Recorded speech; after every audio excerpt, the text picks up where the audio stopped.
Bonjour, nous sommes l'équipe de The End. The End, c'est l'histoire universelle de l'impuissance de l'artiste face à son œuvre.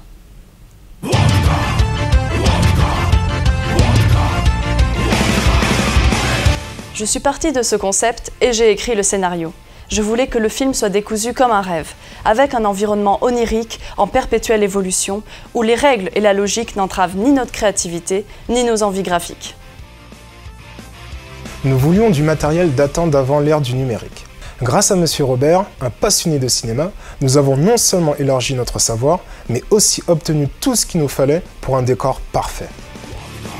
Une équipe de qualité se doit d'être polyvalente. Après avoir nettoyé, scié, poncé, mastiqué, vissé, verni, étanchéifié, dévissé, démonté, regraissé, remonté et restauré tous nos accessoires, nous étions fin prêts. Nous avons réussi à transformer une salle à manger spacieuse en un atelier intimiste où règne un chaos ambiant.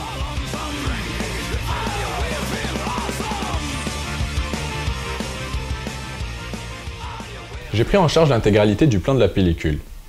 Le challenge de ce plan était d'obtenir un mouvement ambigu entre le fantastique et le réel. Pour cela, j'ai donc réalisé plusieurs animations afin d'obtenir un envol surréaliste et une chute proche de la réalité. Dans le même esprit, après une longue série de tests, j'ai créé une anomalie dérangeante et fantastique qui ne devait pas faire trop moderne en mêlant compositing et FX. Pour le plan des bobines, ça a été le même défi. Nous avons construit des pâtés à base de sable mouillé avec un cœur de sable fin pour obtenir un maximum de poussière lors de sa destruction. En post-production, j'ai modélisé les bobines que j'ai ensuite roto-animées.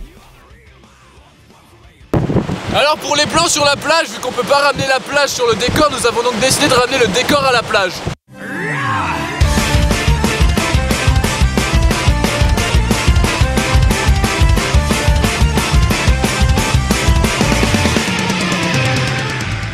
Et ouais, en réalité, plus de la moitié des scènes de l'atelier ont été tournées à la plage.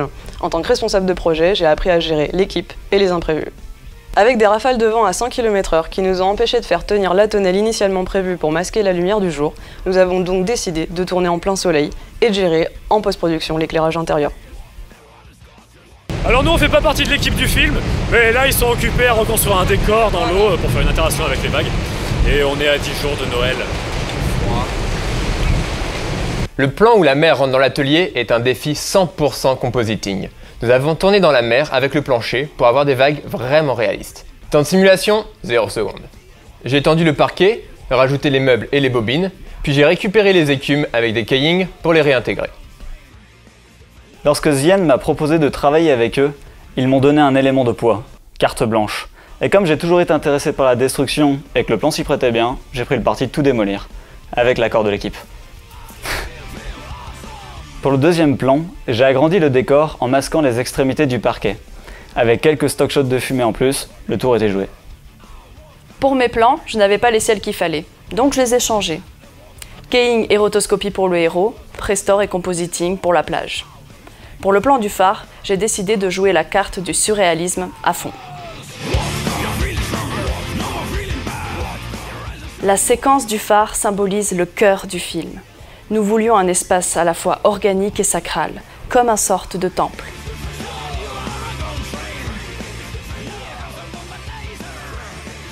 La particularité de cette transition, c'est le changement d'échelle.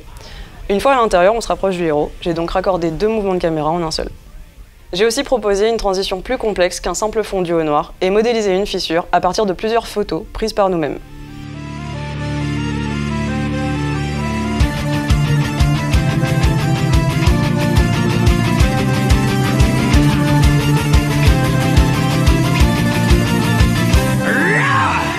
Pour ce plan, le plus long et le plus ambitieux du film, on a travaillé à 3. Au tournage, on a inventé 3 rigs de caméra qui, une fois traquées, ont été rassemblés en un seul mouvement en post-production. J'avais préparé un script avant le tournage pour visualiser le timing des transitions. J'ai projeté dans Nuke une texture issue de photos prises lors du tournage, pendant que Louise texturait les rambardes. Et j'ai ensuite designé le lighting et mis en place le workflow CG ainsi que le compositing 3D de toute la séquence. Et c'était vachement intéressant de pouvoir switcher entre les softs et techniques suivant le besoin. Au compositing, on a d'abord raccordé les rambardes en les déformant et en restaurant l'acteur.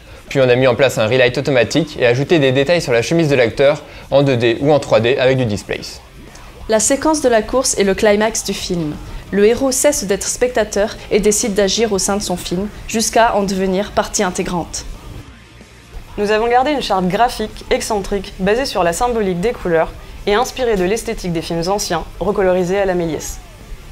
Comme la température de l'eau était à moins 3000 degrés, que nous n'avions le temps de faire que 2 ou 3 prises par plan, nous avons donc décidé de faire les mécaniques à la place des acteurs. Pour le plan 360 degrés de fin, après 2 semaines de tracking à la main, T'appelles ça des points de track, Simon Moreau? j'ai remplacé la dernière partie de la plage par la mer. On l'a donc filmé avec 3 appareils photo qui couvraient 180 degrés, pour ensuite la camaper. Merci à tous ceux qui nous ont aidés et soutenus. Nous avons pris beaucoup de plaisir à vous montrer l'ingénierie derrière la magie.